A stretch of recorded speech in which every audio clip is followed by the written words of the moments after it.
ఓం తత్సతు. శ్రీ గురుభ్యో నమః. ఈశ్వరో గురురాత్మేతి మూర్తిభేద విభాగినే వ్యోమవద్వ్యాప్తదేహాయ దక్షిణామూర్తయే నమః. మన గురుదేవులు అందించిన ఈ గోమతి విద్య చివరి భాగాన్ని అభ్యాసము చేద్దాము. పిబంతి యత్ర తత్తీర్థం గంగాద్యా గావ ఏవ హి. గోవు ఎందుకని ఉండాలో ఇక్కడ చెప్తున్నారు. ఆవులు ఎక్కడ అడుగు పెడతాయో ఆ ప్రాంతము మొత్తము కూడా పరిశుద్ధమవుతుంది.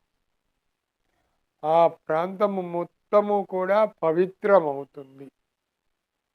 ఆ ప్రాంతములో ఉన్న దోషములన్నీ కూడా పోతాయి.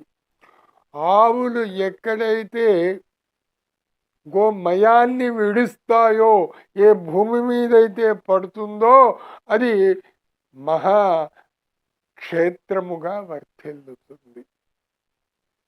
ఆవులు ఎక్కడైతే మూత్రమును విడుస్తాయో అది గంగా నది ఉన్నటువంటి దానితోటి సమానమవుతుంది.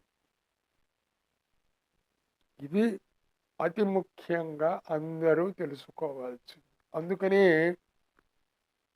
కొత్తగా ఇల్లు కట్టుకుని ముందు ఎవరు వెళ్తారు అని అంటే గోవు వెళ్ళడానికి కారణం అది.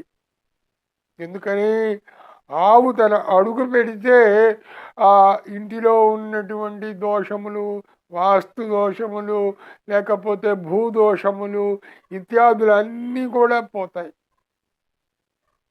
కనుక ఆవులు అక్కడ తీసుకుని వెళ్ళడం.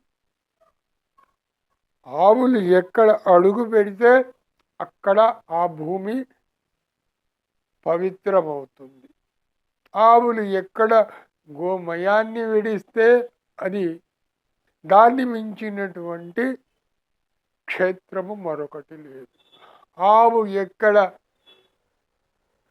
మూత్రమును విడిచిపెడితే అక్కడే సకల తీర్థములు ఉంటాయి. అంటే గంగ, కృష్ణ, గోదావరి అనేటువంటి భూమి మీద ఉన్నటువంటివే కాదు, మందాకిని అని అదిగో స్వర్గంలోను లేకపోతే ఇంకా పైన ఉన్నటువంటి లోకముల్లోనూ ఉన్నటువంటి గంగాదేవి అన్నీ కూడా ఆ గోమూత్రము ద్వారా ఆ ప్రాంతమును శుద్ధము చేస్తాయి.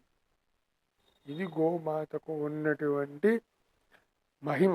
ఎందుకు ఆవును మనము పెంచుకోవాలి, ఎందుకు ఆవుని తెచ్చుకోవాలి, ఎందుకు ఆవుని ఇంటిలో మనము త్రిప్పుకోవాలి అని చెప్పనంటే ఇది. ఇంటిలో వివాహము కలిగిన, ఇంటిలో మరణము కలిగిన, ఇంటిలో పుట్టుక కలిగిన ఏమైనా సరే గోపంచకము, గోమయము ఇత్యాదులు మనము శుద్ధి కార్యక్రమంగా మనం ఉపయోగిస్తాం.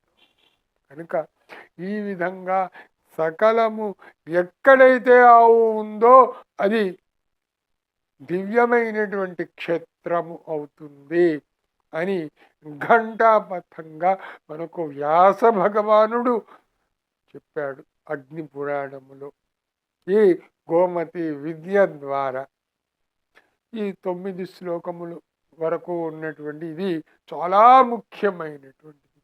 ఎవరైతే ఈ గోమతి విద్యను బాగా అవగతం చేసుకుంటారో, తమ నరముల్లో జీర్ణించుకునేటట్టుగా ఈ విద్యను అభ్యసిస్తారు, తెలుసుకుంటారు, వారికి స్థిరత్వము కలుగుతుంది, దృఢత్వము కలుగుతుంది.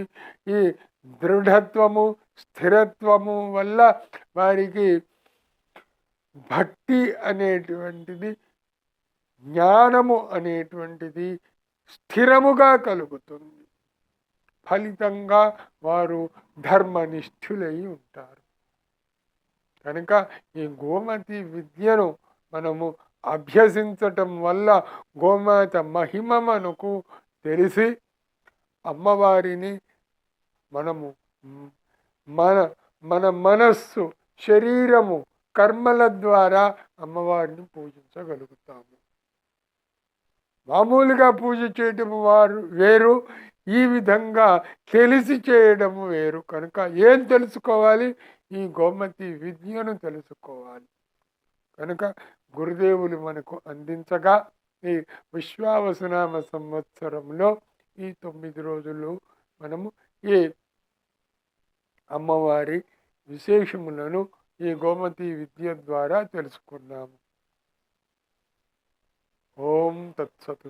పరమేశ్వరార్పణమస్తు.